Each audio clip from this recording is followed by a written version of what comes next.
మన జీవితం ఎప్పుడు మన బలహీనత కాకూడదు.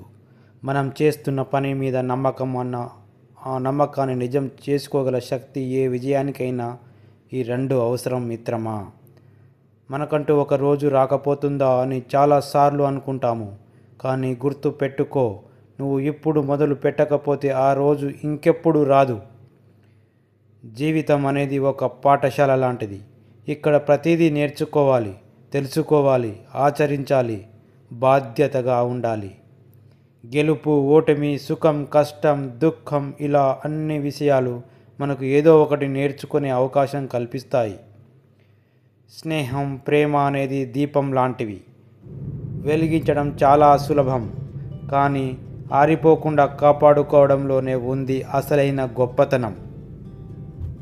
నీటి బుడగ అన్నింటినీ అందంగా చూపిస్తుంది, కానీ అది క్షణకాలం మాత్రమే.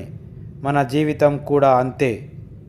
ప్రతిదీ తాత్కాలికమే తప్ప ఏది శాశ్వతం కాదు.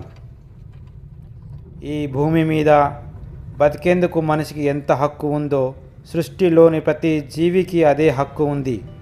నా అని మనం అనుకోవడం కాదు, మన అని ఎదుటి వాళ్ళు కూడా అనుకున్నప్పుడే బంధాలు బలపడతాయి.